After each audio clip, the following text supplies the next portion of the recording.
दोस्तों, अगर आप भी ऑप्शन बाइंग करते हो, तो ऑप्शन ट्रेडिंग में एक ऐसा फैक्टर होता है जो हमेशा आपके अगेंस्ट काम करता है।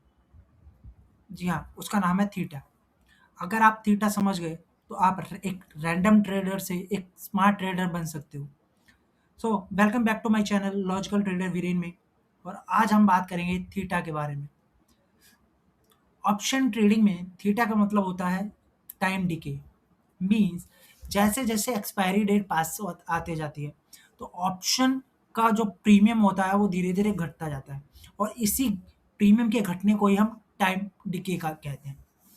मीन्स अगर मार्केट जहां आज क्लोज हुआ है और वहीं कल ओपन होता है, तो फिर भी आपका प्रीमियम की वैल्यू कुछ कम हो जाएगी, जिसको हम टाइम वैल्यू ऑफ मनी कहते हैं। और आपको लॉस होगा। इसका मेन रीज़न क्या है? थीटा। आइए इसको एक लाइव एग्जांपल के थ्रू समझने की कोशिश करते हैं। तो दोस्तों, ये निफ्टी 50 की 28 अप्रैल की ऑप्शन चेन है, जिसमें अगर आप देखें तो निफ्टी 50 आज जो क्लोज हुआ है 24,378 पे क्लोज हुआ है। तो इसका जो नियरेस्ट स्ट्राइक प्राइस है एटीएम, वो 24,400 है। और जिसका प्रीमियम 209 रुपये 85 पैसे है, मीन्स 210 रुपये। अब अगर आप इसका ये देखें, ये रहा थीटा। तो जो 24,400 का जो थीटा है वो है आपका 19.83, 19.83। मीन्स मार्केट जो आज 24,378 पे क्लोज हुआ है, वो अगर कल ओपन के टाइम पे सेम 24,378 पे ओपन हो, फिर भी जो प्रीमियम है आज का, मीन्स जो 210 रुपए का प्रीमियम है, उसमें से 19 रुपए कल खत्म हो जाएंगे ओपनिंग के टाइम पे ही। तो आपका नया जो प्रीमियम निकल कर के आएगा 219.85, सॉरी 209.85 माइनस 19.83, मीन्स 190 रुपये। तो सिर्फ टाइम के पासेज की वजह से ही आपका प्रीमियम जो है 19 रुपये से घट गया। यही कहलाता है टाइम डिके या थीटा। अब ये जो थीटा होता है वो ऑप्शन सेलर के लिए फ़ायदेमंद होता है और ऑप्शन बायर के लिए नुकसानदायक होता है, क्योंकि जैसे-जैसे टाइम बीतता जाएगा, मार्केट मूव नहीं भी करेगी, तो ऑप्शन बायर को लॉस होगा और इसका फ़ायदा होगा ऑप्शन सेलर को। अब अगर आप यहाँ नोटिस करें तो ये ऑप्शन का में ये जो थीटा है, जैसे-जैसे आप इन द मनी जाते हैं, ये कलर वाली जो एरिया है ये इन द मनी है, तो जैसे-जैसे आप डीप इन द मनी जाते हो, तो इसका थीटा भी कम होते जाता है। वहाँ 19 था, अब ये आप जितनी इन द मनी होते गए, उसका प्रीमियम आप देख रहे हो 12, 14, 14, 15 है। तो मीन जैसे-जैसे आप इन द मनी डीप होते जाओगे, तो आपका और जो ऑप्शन का थीटा है, वो कम होते जाएगा। ठीक इसी तरह जैसे-जैसे मैं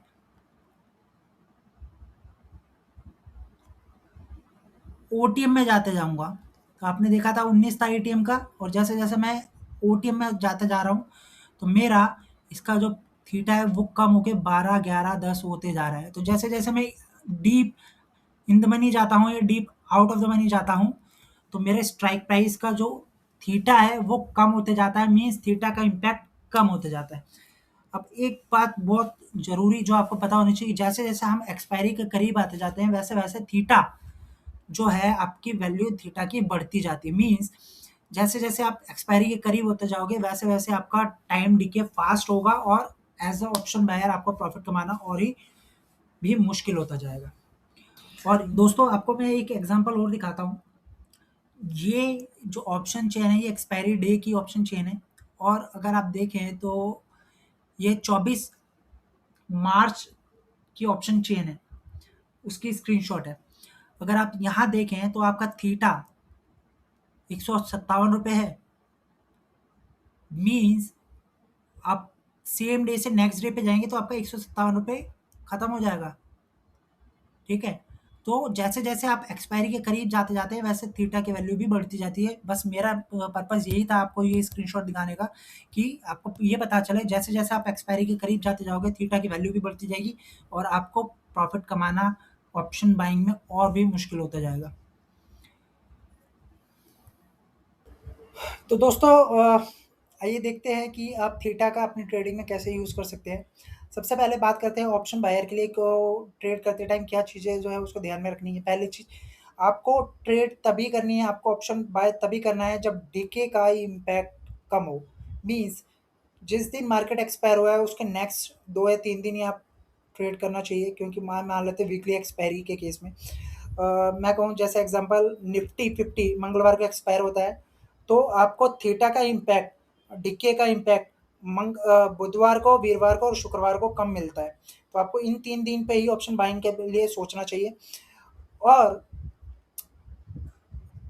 एक्सपायरी डे पे आपको ट्रेड करना ही है तो आप एक काम ये कर सकते हैं कि जब जो नेक्स्ट एक्सपायरी की ट्रेड है, स्ट्राइक्स है, आप वही ट्रेड करें, सेम एक्सपायरी की डेट को ट्रेड ना करें, क्योंकि वहाँ पर में आपको प्रॉफिट कमाना और भी मुश्किल होता है। सेकंड, आपको ट्रेडिंग में ऑप्शन बाइंग तभी करनी चाहिए जब आपको एक फास्ट एंट्री और फास्ट एग्जिट आपको दिख रही हो। अगर आप बाय करके छोड़ देंगे और टाइम को डिके होने देंगे, जितना ज़्यादा टाइम डिके होगा उतनी ही लॉस आपको होने के चांसेस ज़्यादा रहेंगे। थर्ड पॉइंट, आप एक काम ऐसा भी कर सकते हो कि डीप इन द मनी के स्ट्राइक को ट्रेड कर सकते हो। जैसे-जैसे आप अभी आपने ऑप्शन चेन में देखा कि जैसे-जैसे आप डीप इन द मनी जाते हो, तो थीटा का इम्पैक्ट कम होता जाता है। इसलिए यही एडवाइस दी जाती है कि आप डीप इन द मनी के स्ट्राइक को ट्रेड कर सकते हैं, एक्सपायरी डे पे अगर आपको ट्रेड करना ही है तो। अब बात करते हैं ऑप्शन सेलर के लिए। दोस्तों, जैसा आपको पता है कि थीटा ऑप्शन सेलर के लिए फ़ायदेमंद होता है, इसलिए ऑप्शन सेलर एक्सपायरी के करीब ही ट्रेड ज़्यादा करते हैं।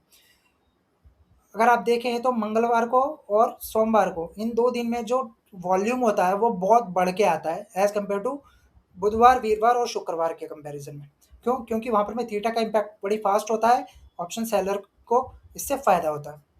अब ऑप्शन सेलर सेलिंग, तो दोस्तों ये स्क्रीनशॉट है शॉर्ट स्ट्रैडल स्ट्रैटेजी का जो कि ऑप्शन सेलर्स यूज़ करते हैं। ये जो स्ट्रैटेजी है तब यूज़ की जाती है जब आपको लगता है कि मार्केट जो है कोई बड़ा मूवमेंट नहीं देगा, एक साइडवेज ही रहेगा, तब इसको यूज़ किया जाता है। तो इसको मैंने इस एक्सपायरी से जस्ट 1 दिन पहले रन किया था। मीन्स मार्केट में सोमवार को जाते टाइम मैंने एट द मनी के कॉल और पुट दोनों को सेल किया था, और ये उसका स्क्रीनशॉट है। तो मैंने जब एंट्री ली थी तब जो है मेरा दोनों का प्राइस था 124 और 138 रुपए। तो ये प्रीमियम मुझे मिल गया, और जैसे ही मार्केट खुला, खुलते ही मेरे को ये प्रॉफिट 6,695 रुपए का जो है देखने को मिला। तो बेसिकली ये स्ट्रेटजी तब यूज़ होती है जब आपको एक साइडवेज मार्केट की एक्सपेक्टेशन हो। मुझे मार्केट साइडवेज लग रहा था, तो मैंने सोमवार के दिन जाते टाइम क्लोज डे के क्लोज होते टाइम ये एक्सपायरी के लिए ये ट्रेड बनाई थी, BTS2 ट्रेड, और नेक्स्ट डे पे ओपन होते ही मेरे को ये प्रॉफिट मिला। तो ऐसे ही कई और स्ट्रैटेजीज़ भी होती हैं जो ऑप्शन सेलर यूज़ करते हैं, और मैं हर एक स्ट्रैटेजीज़ पे एक वीडियो ज़रूर बनाऊँगा जिससे आपको उस स्ट्रैटेजी के बारे में डिटेल में ओवरव्यू दे सकूँ। तो उम्मीद करता हूँ दोस्तों आपको ये वीडियो अच्छी लगी होगी, और मैं ऐसे ही कंटेंट आपके लिए लाता रहूँ, तो इस वीडियो को लाइक करें और हाँ, चैनल को सब्सक्राइब ज़रूर करें। तब तक के लिए tata, see you, good bye, good night.